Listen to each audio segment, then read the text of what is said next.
जहाँ मैटर बड़े होते हैं रिज्जू भैया खड़े होते हैं। रिज्जू भैया ने जो है ना आज इंजी भाई की याद दिला दी। आज रिजवान की बैटिंग ज्यादा अच्छी थी या acting? Sometime crime sometime acting. Shafiq कलोने ने फखर जमान का कैरियर खत्म कर दिया। हमने तो अपने तरीके से खेला भाई आज। एक हवा बनाया हुआ है मॉडर्न डे क्रिकेट। भाई क्रिकेट होती है। अकीदत की ऐनक उतार के कुछ हकीकत की ऐनक लगा के कुछ ऐसी चीजों पे बात कर लेते हैं। बॉलिंग की बात कर रहे हैं। वर्ल्ड कप में नई बॉल किसी के हाथ में दी जाए तो वो शाहीन आफरीदी होना चाहिए। हैदराबाद में तो मेरे ख्याल में 400 रन भी सेफ नहीं है। अहमदाबाद भी हाईवे है, तो अहमदाबाद में 500 की तैयारी कर लें फिर आप। नहीं 500 नहीं बनेंगे, हम पहले बैटिंग करेंगे। जब बंदे का टाइम खराब चल रहा है तो दरख्त पे बैठे हुए भी कुत्ता काट लेता है। हाँ, कुत्ते के साथ कुछ किया होता है तो आगे काटता है वो। शादी से पहले वाले ज्यादा बेहतर थे, शादाब भी शाहीन भी, लेकिन यार राहुल की भी तो हुई है। आज खुश तो बहुत हो गए तुम। हाय जहाँ मैटर बड़े होते हैं रिज्जू भैया खड़े होते हैं। आखिर साथ भाई भी बात मान गए हैं। भाई साहब कह रहा था कि रिजवान 100 नहीं बना सकता, 60-70 वाला प्लेयर है। वो कहते थे सरफराज धोखा नहीं देता। 350 रन चेस करने का मौका भी तो नहीं मिला ना यार उसे। हाँ ये बात भी है। मौके तो मिले थे पर उसे किया नहीं था। आज रिजवान की बैटिंग ज्यादा अच्छी थी या एक्टिंग? दोनों वैसे कॉम्बिनेशन में अच्छा था। वैसे खुद भी बोल रहा था वो कि समटाइम क्राइम समटाइम एक्टिंग। तो वो दूसरा ये आप लोग एक बात बड़ी भूल रहे हैं यार, शफीक कलोने ने फखर जमान का कैरियर खत्म कर दिया। क्या बात है, क्या खेला यार, क्या खेला। बेहतरीन। यही वो पॉइंट है जिस पे हम बार बार बात करते रहे हैं अपने पिछले प्रोग्राम में भी, कि जो एक स्ट्रक्चर से टेस्ट फॉर्मेट से सारी क्रिकेट खेल के आया हुआ प्लेयर होता है वो एक हवाई प्लेयर के मुकाबले में हमेशा अच्छा होता है। और इस वर्ल्ड कप की अच्छी बात यह है कि यहाँ पे जितने स्ट्रोक प्लेयर हैं वो भी आपके 80 पे 100 कर सकते हैं। सिर्फ आपको स्ट्रोक प्लेयर होने और सेंसिबल खेलना है। एक फील्डर आपको ऊपर ही मिलना है आपको हमेशा। आज क्या स्ट्राइक रेट है रिजवान का? कुछ भी नहीं है, कोई एक्सेसिव नहीं है, लेकिन 350 चेस करेगा। अब्दुल्ला शफीक का क्या स्ट्राइक रेट है? 100 से ऊपर गई है। कितने रन चेस किए? 344। कहाँ गई modern day cricket? Modern day cricket ही थी। हमने तो अपने तरीके से खेला भाई आज। This is the Pakistan way. भाई ये हमारा 48, फिर अगले 10 में 52। एक हवा बनाया हुआ है मॉडर्न डे क्रिकेट। भाई क्रिकेट होती है। बैट्समैन ही हिटर होता है, वही आखिर में मैच फिनिश करके आता है, अलग से कोई उसके लिए नहीं होता। लेकिन पाकिस्तान ने नई तरीके से डिफाइन कर दिया modern day cricket. This is the Pakistan way. और बोल रहे हैं ना जिस तरह प्लान करके जीते हैं ना कि किसको टारगेट करना है, किसको नहीं करना है, कब करना है, ठीक शाना को कब तक ठीक रखना है, कब तक गलत शाना करना है, तो वो सारा कुछ एक चलता रहा उसमें। रिज्जू भैया ने जो है ना आज इंजी भाई की याद दिला दिया। मुझे कराची वाला मैच याद आ रहा है 2004 वाला, जिसमें 4 रन से पाकिस्तान हमने डिस्कस भी किया था यहाँ। बिल्कुल डिस्कस भी किया था। आज मुझे कोई बोल भी रहा था, कह रहा था यार ये चेज हो जाएगा। मैंने कहा यार इंतजाम होता तो हो जाता। आज इंजी भाई बहुत याद आ रहे थे। इंजी भाई याद भी आ रहे थे, लेकिन बड़ी कमी जो है पूरी की रिजवान ने। और हम भी यही समझते थे कि यार रिजवान 100 करना मुश्किल है, लेकिन आज बहुत अच्छा खेला। लंबी नहीं खेल गया, सिर्फ 100 नहीं किया, 130 किया और अच्छा नॉट आउट वापस आया। बिल्कुल। खैर अब अकीदत की ऐनक उतार के कुछ हकीकत की ऐनक लगा के कुछ ऐसी चीजों पे बात कर लेते हैं। बॉलिंग की बात कर रहे हैं यार। फिर क्या करें उसके ऊपर? शुरू करें क्या? पिटी राना की सारा मूड खराब हो जाएगा अगर बॉलिंग की बात करना शुरू पहले श्रीलंका की बॉलिंग। तो यार अजीब तरीके से मतलब समझ नहीं आ रहा था कि ये पाकिस्तान की टीम में सारे बॉलर ने आज डेब्यू किया है या ये पिछले 5 साल से क्रिकेट खेलते हुए आ रहे हैं। मतलब एक जगह पे एक चैनल। हमारे सबसे कामयाब बॉलर अभी तक वर्ल्ड कप में कौन रहा है काशिफ भाई? इस वर्ल्ड कप में हसन अली। क्या व्हाट स्पेशल ही डिड? यार आई थिंक जो एक कहते हैं ना लेंथ बॉल अच्छी कर रहा है, वो एक पर्टिकुलर एरिया पे बॉल कर रहा है। बिल्कुल एक फंडामेंटल और 130 की स्पीड बॉल एक फंडामेंटल चीज है फास्ट बॉलर के लिए। When you have nothing out of the pitch, try the channel. Pitch के हमेशा ये और आपने देखा भी होगा, जैसे विकेट से फोर्थ स्टंप पे बॉल आ रही थी तो बाउंस भी मिल रहा था, किक भी मिल रही थी। आपकी पहली विकेट भी वैसे ही गई है। और 70-80 रन पड़ेंगे 10 ओवर में फास्ट बॉलर को। अगर वो 3 आउट करके दे देता है, 4 आउट करके देता है, तो उसकी बेहतरीन परफॉर्मेंस। या तो भाई रन खाओ तो विकेट भी लो, वरना कम से कम रन ना दो। ये भी नहीं है कि 10 में 70-75 दे दी, 80 दे दी और एक विकेट भी नहीं। और रन दिए तो कैसे दिए? एक बॉल इधर से 4 जा रही है बाउंड्री पे, दूसरी बॉल उधर से बाउंड्री पे जा रही है। भाई आप दुनिया के वर्ल्ड क्लास बॉलर हो, everybody is looking up to you. Anil Kumble कहता है कि वर्ल्ड कप में नई बॉल किसी के हाथ में दी जाए तो वो शाहीन आफरीदी होना चाहिए। आज कल अगले मैच में तो बाबर आजम भी जो है वो उसका, लेकिन साथ आज वो फिट भी नहीं लग रहा था यार, कुछ मसला में जो है ना वो ये जो कुंबले वाला जुमला है ना, इस जुमले ने भी मरवाया ना कि ये वो जलवा है हमारा। ये जलवे के चक्कर में रह गए कि जनाब मैं तो पहले या दूसरे ओवर में विकेट लूंगा। बहुत ओवरडू कर रहे हैं, बहुत ओवरडू कर रहे हैं। जरूरत नहीं है आपको। अगर ये सिर्फ चैनल में बॉल करते रहे, ना लें विकेट, ये बैट्समैन को फंसा भी देंगे ना तो भी अच्छा खासा काम हो चैनल जाएगा। में बॉलिंग हो नहीं रही ना उससे। हारिस भी इसी चक्कर में खराब हुआ। हारिस ने तो खैर फिर भी अच्छी बॉलिंग करी, उसको तो बेचारे को बैड लक भी बहुत हुई है, बहुत ऐसे शॉट भी पड़े हैं उसको कि उसको 2 छक्के भूलेंगे नहीं वो भी वैसे। लेकिन यार फील्डर से सपोर्ट करना है। हाँ। फील्डर जब देखो ना, जब टीम गिरती है, बॉलिंग खराब हो रही है, तो फील्डर तो बचाता है ना, फिर फील्डर तो वापस लेके आता है और फ्लैट विकेट्स के ऊपर छोड़ रहे हैं और फ्लैट विकेट के ऊपर तो चांसेस भी नहीं बनते, जो बनेंगे वो भी नहीं पकड़ेंगे तो फिर तो अल्लाह ही मालिक है। चांसेस नहीं बनते और उसके अलावा सही जगह पे बॉल भी नहीं करा रहे, फील्डर भी सपोर्ट नहीं कर रहे। देखें ठीक है, टेम्परेचर है, गर्मी है, सारी चीज़ें हैं, दुनिया की सारी आप दुनिया की बेहतरीन 10 टीमें हैं जो यहाँ पे खेल रही हैं, फिटनेस के एतबार से, स्किल के एतबार से, टेम्परामेंट के एतबार से। अगर हम वो चीज़ डिस्प्ले नहीं करेंगे तो फिर उसका क्या फ़ायदा? इसका मतलब हम compete कैसे करेंगे? आज श्रीलंका को हमने कम से कम 60 रन एक्स्ट्रा दिए हैं, उनको हम 270-80 रन पे आउट करने की सलाहियत रख सकते थे, और श्रीलंका ने बॉलिंग के अंदर इतने ही एक्स्ट्रा रन लीग भी किए हैं जो कोई अच्छी टीम नहीं करेगी। अगर यही 340 ऑस्ट्रेलिया के आगे खड़ा होगा या इंडिया के आगे खड़ा होगा तो they are not going to give you chances. वो आपको 5-5 रन वाइड के नहीं देंगे और ना वो इस तरह कैच ड्रॉप करेंगे। तो ये एक बहुत बड़ा ग्रे एरिया है जो हमें समझना चाहिए और पाकिस्तान की टीम को खास तौर पे समझना चाहिए कि इसके ऊपर कैसे वर्कआउट। हालांकि फील्डिंग हमारी कुछ टाइम से बड़ी अच्छी जा रही थी, पता नहीं है आज क्या हुआ है। एशिया कप से कुछ मसला हुआ है। उससे पहले श्रीलंका सीरीज में हमने खूबसूरत कैचेस लिए थे, जमीन आसमान का फर्क लग रहा था। दिखाए जा रहे थे आते, उसमें ये था ना कि सबसे कम कैचेस ड्रॉप जो है वो पाकिस्तान ने किए हैं, और अब देखें हर मैच में 1 से 2 ड्रॉप कर रहे हैं। अच्छा, श्रीलंका जहाँ पे 10 ओवर में अपने रन बनाता है, तकरीबन 60-65 रन उसके होते हैं, लेकिन जो 21 से 30 ओवर का जो दरमियान 102 रन बनाया उन्होंने। सही बात, मतलब इतनी ज्यादा पिटाई, और उसमें मेनली बॉलिंग जो है वो सबने की है। उसमें शाहीन ने भी 1 ओवर किया, 1-2 ओवर किए हैं, हारिस ने भी किया। अच्छा, वैसे एक सीन चल रहा है, नवाज तो करते हैं वर्ल्ड कप में ज्यादा पिटाई दरमियान में हो रही है। जब बैट्समैन सेट हो रहे हैं उसके बाद वो पीटना शुरू करते हैं। पहले 10 ओवरों में इतना इंटरेस्ट नहीं होता बैट्समैन को मारने में, लेकिन उसके बाद जो 10 से 40 ओवर जो धुलाई करते हैं ना सेट होने के बाद। अभी इंग्लैंड वाले इस वजह से आज वो जो मैच हुआ है रिसेंटली, आज ही हुआ है ना मैच इंग्लैंड का बांग्लादेश के खिलाफ, उसमें भी यही था, जो बैट्समैन जब तक सेट था उसने तब तक मारे, उसके बाद जो आता गया वो जाता गया। 6 से वो भी नहीं बना सके ज्यादा रन। ये वो पिचेस नहीं है, आपको थोड़ी देर रुकना है, जिस तरह अब्दुल्ला शफीक रुका है।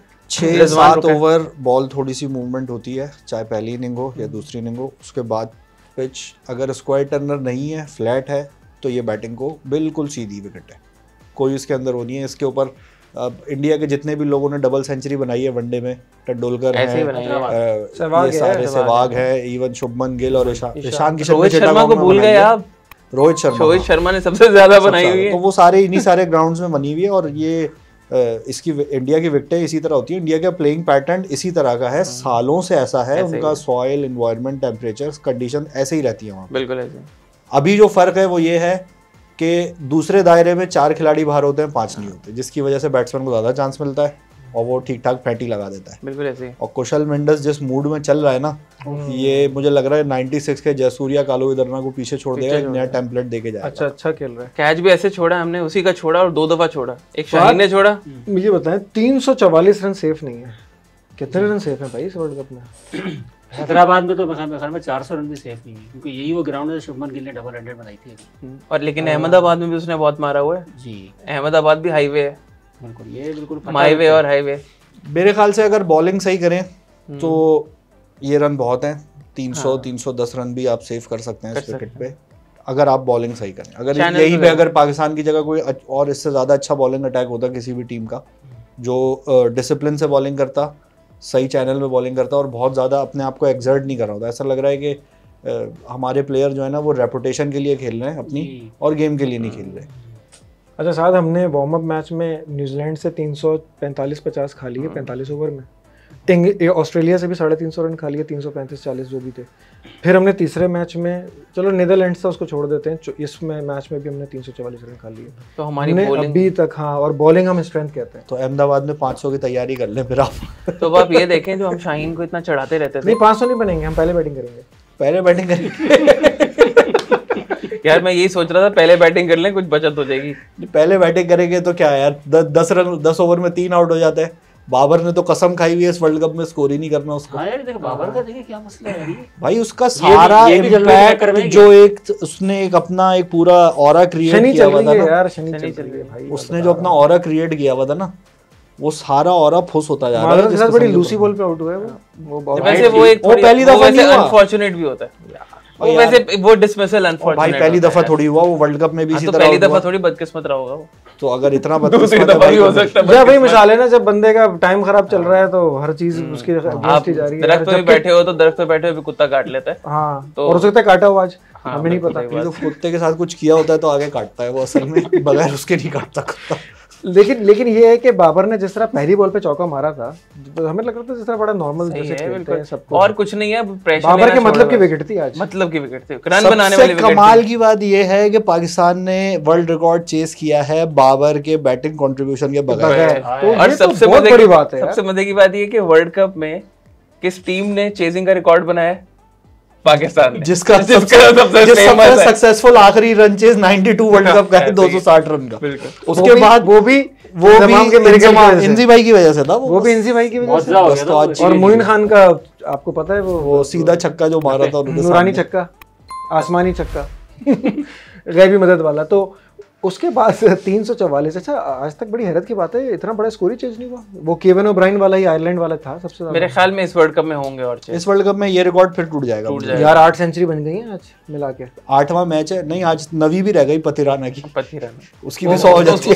उसका नाम पिटीराना रख दें, बहुत पिट रहा है वो बेचारा। श्रीलंका उसी प्रोसेस की वजह से फेल हुआ है जिसकी वजह से हमारे प्लेयर फेल होते हैं। वो हाफ को लीग के प्लेयर लाके वर्ल्ड कप में बड़े मैचेस में खिला देते हैं और वो वहाँ पे बेचारे अपना प्रेशर भी अब्जॉर्ब नहीं कर पाते और सही तरीके से एग्जीक्यूट भी नहीं कर पाते। खैर पाकिस्तान ने तो आज माशाल्लाह हमारे बॉलर्स ने बहुत एक्सपीरियंस, बहुत रेपुटेशन और बहुत एक इम्पैक्ट होने के बावजूद भी कोई चीज़ सही एग्जीक्यूट नहीं करी। मेरे ख्याल से 300 बॉलों अगर 50 ओवर में हमने करी हैं तो उसमें से 60 हसन अली की निकाल लें और थोड़ी सी बॉलिंग नवाज की निकाल दें, बाकी 200 के करीब बॉलें हमने ख़राब एग्जीक्यूट करी है। ये हमारा रेशियो रहा है। फाद आज 130 की स्पीड पे बॉलिंग हो रही है शाहीन की तरफ से। शाहीन मुझे फिट नहीं लग रहा बिल्कुल भी। शाहीन की उंगली का तो जो है ना, वो उंगली से पहले भी उसका प्रॉब्लम चल रहा है। वो जब से यार वो जिस the way he was running, मतलब वो जिस तरह भाग रहा था ना रन अप पे, वो फुल शाइन आ रही थी। वो रिदम नहीं है बॉल के अंदर, वो काट भी नजर आ रही, स्पीड भी नजर नहीं आ रही। चलो ठीक है, पिच से मदद नहीं मिल रही, लेकिन कम से कम आपके हाथ से जब बॉल निकल रही है तो वो स्पीड शाहीन वाली नजर तो है। अब वो शाहीन अफरीदी नहीं रहा, वो शाहिद अफरीदी का दामाद हो गया। अब पहचान बदल गई उसकी। आज एक किसी दोस्त ने मुझे वो भेजा एक मैसेज, मैं भी समझ गया क्या है वो। सही है कि वो वाला बेहतर समझ आ गई तो वो शादी से पहले वाला बेहतर, शादी से पहले वाले ज्यादा बेहतर थे, शादाब भी शाहीन भी। लेकिन यार राहुल की भी तो हुई है, उसको क्या हो गया, उससे क्या? असल में उन लोगों को आदत मतलब होता है ना कि सेटअप होता है, आदत से होने की आदत नहीं है। वो असल में यूज्ड टू होते हैं ना, इतना प्रेशर वगैरह लेना, ये वो कोई वो नहीं है। यहाँ पे जरा सा हमारे बेचारे थोड़े से फंस जाते हैं। एक बात ये भी है कि डिफरेंट चैनल्स पे हम जब लोगों को देख रहे हैं कि पाकिस्तान के खिलाफ 340 रन हो गया, तो यार सिर्फ मातम बिछ गई कि अब कुछ नहीं हो सकता। हम अपनी टीम से जब खुद ही उम्मीदें नहीं लगाएंगे कि यार ये चेस करे ना, कोई बात नहीं, क्या हो गया, आज चेस भी करके दिखा दिया उन्होंने। यार इसी टीम ने 350 भी चेस किए, न्यूजीलैंड के खिलाफ 340 भी चेस किए, कराची में ही इनफैक्ट या लाहौर में, और ये वाला चेस भी हो गया। ऑस्ट्रेलिया के खिलाफ किए थे, ऑस्ट्रेलिया के खिलाफ 350 किए, फिर जब फखर ने 180 किए थे। साथ एक इमाम और बाबर की पार्टनरशिप लगी थी जब 340 चेस किया था। हाँ बिल्कुल, उसमें बाबर ने 100 किए थे, इमाम ने शायद 90 कुछ किए थे। हाँ शायद। हमें फॉर सम रीजन ये लगता है कि हमारी वो पुरानी वाली टीम में चल रही है, इस टीम में दमखम है, ये टीम नीचे तक लड़ती है। और सब इतने नेगेटिव बातें करते हैं चैनल्स पे, नाम लिए बगैर कहूंगा, जितने भी चैनल्स हैं वो कह रहे हैं यार ये दोस्ती यारियां चल रही हैं, ये हो रहा है वो हो रहा है। यार टीमों के खिलाफ 350 बनते हैं, अगर यही साउथ अफ्रीका सोचता 434 वाले मैच में, तो कहाँ से वो होता? वो तो कैलिस ने मजाक में कह दिया उसको, गिब्स को, अपने बॉलर्स को, कि भाई तुम लोगों ने तो बहुत अच्छी बॉलिंग की है, तुम लोगों ने तो 15 रन 16 रन कम दिए, दे आर 15-16 रन शॉर्ट। वो कह रहा है कि एक माहौल चेंज हो गया ड्रेसिंग रूम। बिल्कुल, कल भी हमने ये बात की थी पिछले उसमें प्रोग्राम में अपने के पाकिस्तान ने 400 रन खाए कितनी दफ़ा हैं, लोग कहते हैं नहीं बनाए, तो पाकिस्तान ने खाए भी इतनी नहीं है। ठीक है, दूसरा ये कि देखें, अगर हम कैपेबिलिटी की बात करते हैं तो जो हमारे प्लेयर्स हैं उनकी कैपेबिलिटी सबकी अपने अपने एरिया के अंदर बहुत अच्छी है, they are experts in their area. लेकिन कुछ जो इश्यूज हैं छोटे छोटे सबके साथ, उसकी बेसिस पे हम ये ज़रूर कह सकते थे कि यार हम इसको थोड़ा अगर अपनी एडजस्टमेंट्स कर सकें चीज़ों की तो हम एक कॉम्पिटिटिव जो है वो गेम देख सकते हैं, ठीक है। इट्स नॉट अबाउट कैपेबिलिटी, लेकिन असल में कुछ लोगों को अल्लाह वास्ते का बैर होता है, जिसकी बेसिस के ऊपर उन्होंने अपना एजेंडा ड्राइव करना होता है। उस एजेंडे के लिए वो किसी को मखसूस प्लेयर्स को टारगेट कर रहे होते हैं, मखसूस प्लेयर्स को जो है वो रगड़ रहे होते हैं। अगर ये रिजल्ट दोस्ती यारी से आते हैं तो भाई पहले कर लेते हैं आप लोग दोस्ती यारी। एग्जैक्टली।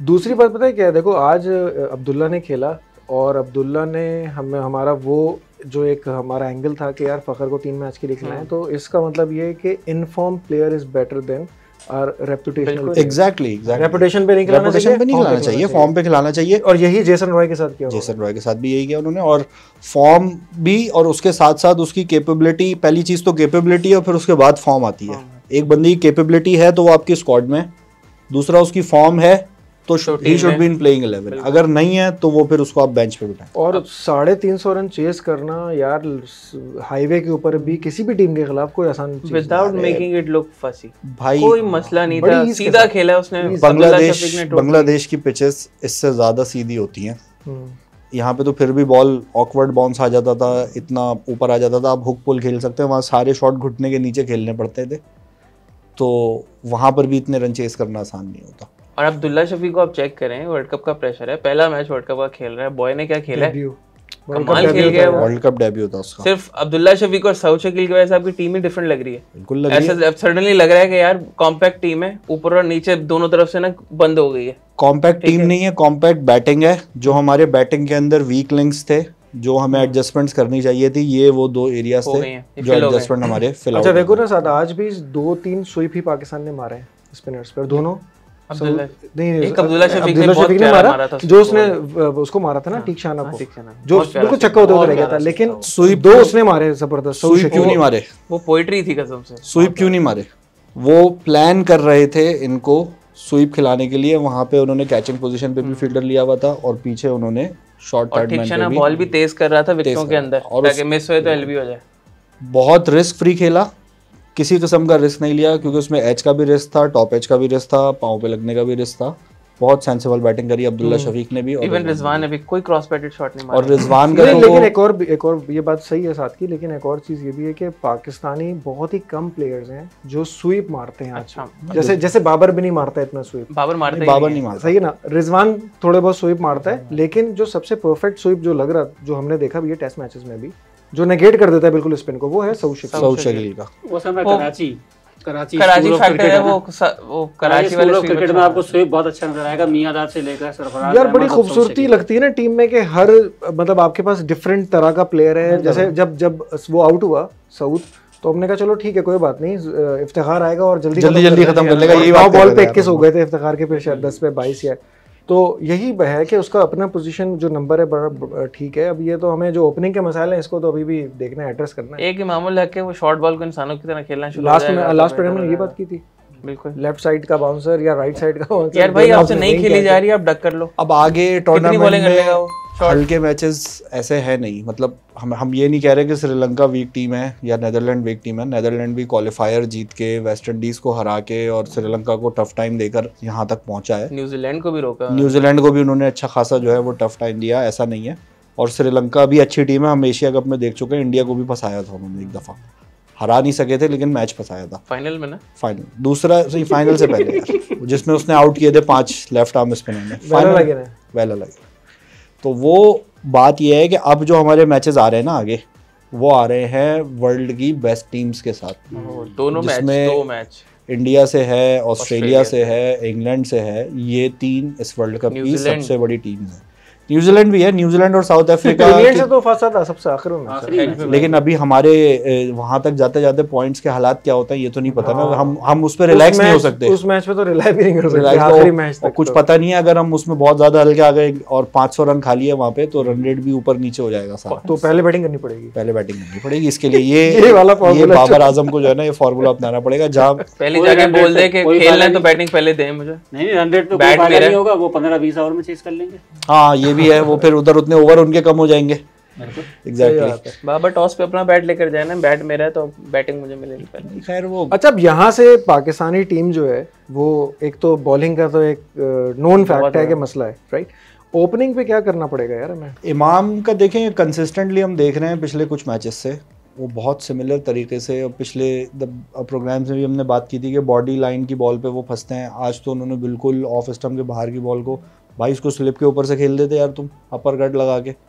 वो इतने छोटे छोटे कद के प्लेयर्स हैं श्रीलंका के, वो इतने बड़े बड़े अपर कट लगा रहे हैं, तो आप तो उनके मुकाबले में आपके पास ज़्यादा है। गज की बाउंड्री थी पीछे, बिल्कुल पीछे वाली। तो ये सारी चीज़ें हो सकती थी खैर। और लेकिन जो प्रॉब्लम है अभी, बात ये देखें, बात इमाम की फॉर्म की या इमाम के साथ फेयर या अनफेयर की नहीं है। बात यह है कि वर्ल्ड कप है और बहुत सेंसिटिव पॉइंट पे चीज़ें आगे जा रही हैं, चांसेस ऑफ एरर नहीं है।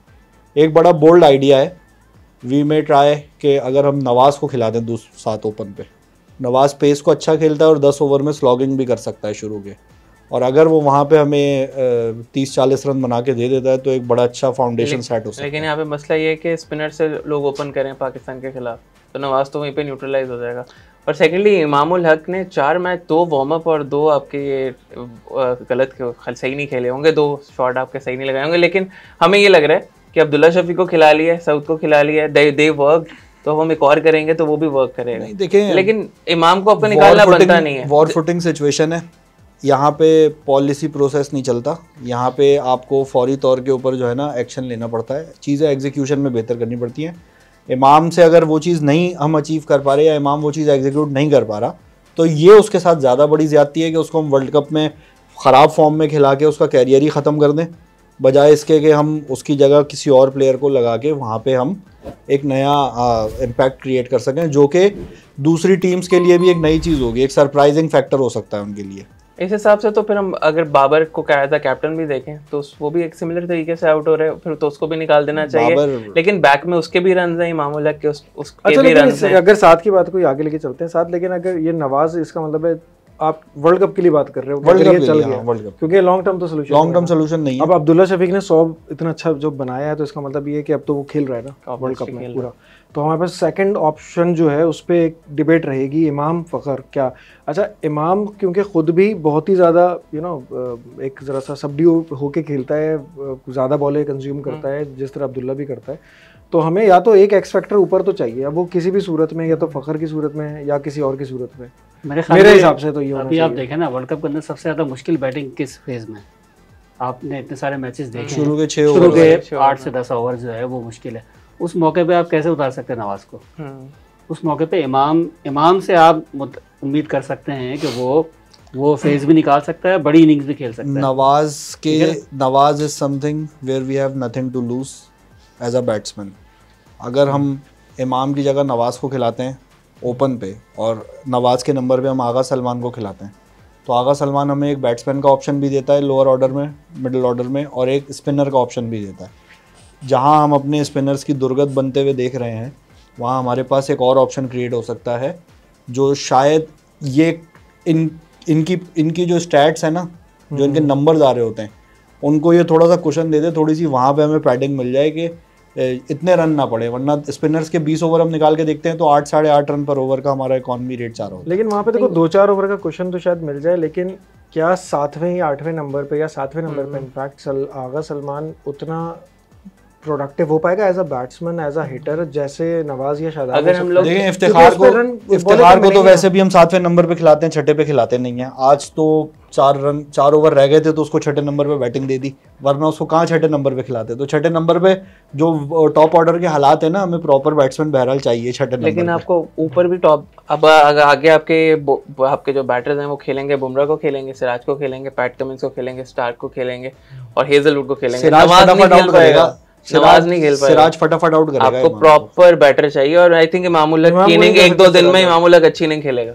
सिर्फ विजय शंकर आउट कर सकता है। विजय शंकर आउट कर सकता है। शार्दुल ठाकुर भूल गया, कुछ नहीं पता। उससे किसी ने पूछा अभी शार्दुल ठाकुर से कि ये वॉबल सीम बताएं कैसे करते हैं, कहते पता नहीं, मैं तो उंगली रख के ऐसे फेंक देता हूँ। नहीं तो वो अपने सीक्रेट्स नहीं रिवील कर रहे भाई। वो रविंद्र जडेजा ने भी तो बोला कि आपको मैं हिंदी में बोलूंगा, आप इंग्लिश में छाप देंगे और वो लोग सब समझ जाएंगे कि मैंने कैसे बॉलिंग कुछ का कुछ छप जाएगा। हाँ, बाकी है कि it's just for an argument. जाहिर है ऐसा होगा नहीं, हमें पता खेलेगा तो इमाम ही, और अगर इमाम परफॉर्म नहीं कर रहा तो बहरहाल ये भी इमाम पे आज गुस्सा ज्यादा है क्योंकि कैच छोड़ दिया उसने साथ में। नहीं यार, इमाम पे थोड़ा गुस्सा और यार आज बाबर और इमाम को दोनों को 100 बनानी चाहिए थी, और बाबर आजम को ये समझना चाहिए कि जितना बड़ा उसका एक ऑरा क्रिएट हो चुका है एज अ बैट्समैन, दुनिया भर में, वो चीज़ डाइल्यूट होती रहेगी अगर इस किस्म की परफॉर्मेंसेस और इस किस्म की चीज़ें वो करता रहेगा। ये चीज़ खुद एस्टैब्लिश कर रहा है कि मैं नेपाल के, जिम्बाब्वे के और उनके खिलाफ स्टेज वाज सेट,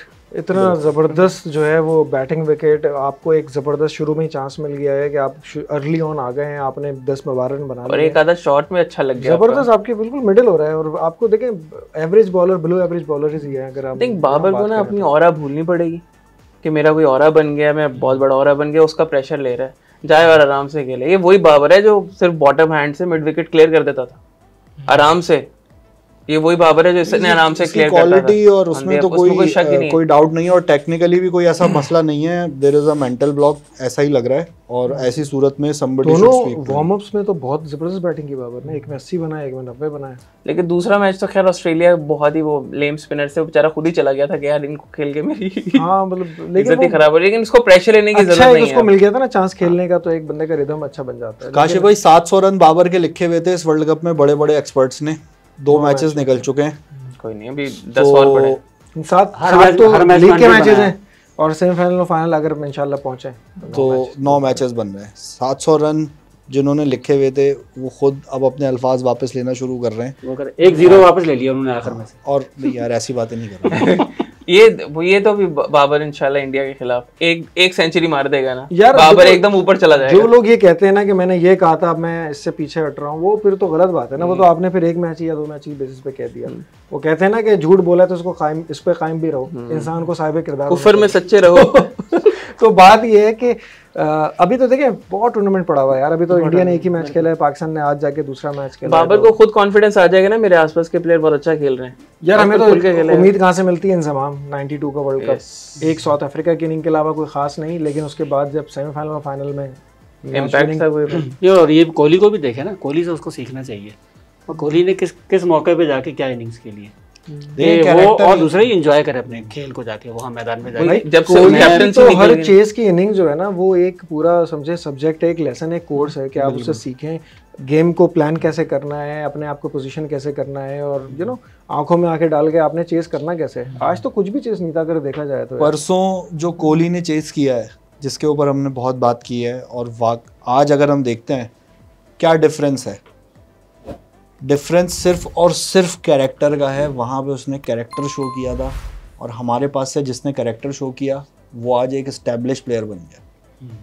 अगर आप टेक्निक अच्छी रखते हैं, आप स्कोर अच्छा करते हैं, सारी चीज़ें बहुत ज़बरदस्त है, लेकिन जब आप कैरेक्टर शो नहीं करते ना सिचुएशन पे, और आप सही ओकेजन पे खड़े नहीं होते, तो फिर वो बात नहीं आती। आज रिजवान बाबर से बड़ा प्लेयर बन गया ये 100 चेस बना के चेस में, इसमें कोई डाउट नहीं। आप देखिएगा कि इस 100 का impact overall Rizwan as a batsman पे क्या होगा। कप्तानी का प्रेशर लग रहा है क्या? कप्तानी का बिल्कुल कप्तानी का प्रेशर। लेकिन ऐसा नहीं है, बाबर ने पहले इस तरह की इनिंग खेली नहीं है, खेली हुई है, उसके रिकॉर्ड में है।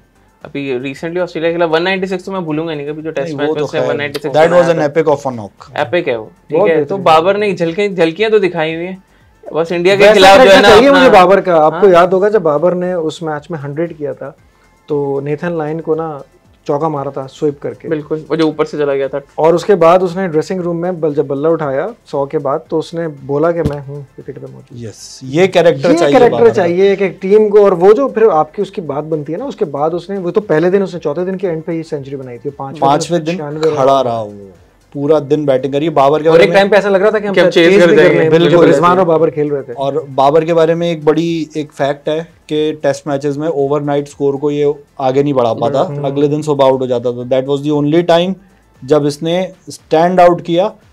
हम तो भाई ये वाला बाबर चाहते हैं, और ये मिलेगा भी इंशाल्लाह, होपफुल रहते हैं। और जब बाबर इंशाल्लाह जब फॉर्म में आएगा और इस तरह की जो इनिंग्स खेलेगा, तो पूरी पाकिस्तान टीम जो अच्छी शेप में नजर आ रही है ना, वो बेहतर होती चली जाएगी। काशिफ भाई 500 भी चेज हो जाएंगे फिर। हाँ, इस वर्ल्ड कप में तो भाई पता नहीं क्या क्या देखने को मिलेगा। वही मिसाल है कि क्या क्या देखना पड़ रहा है, शुगर है मैं अंधा हूँ।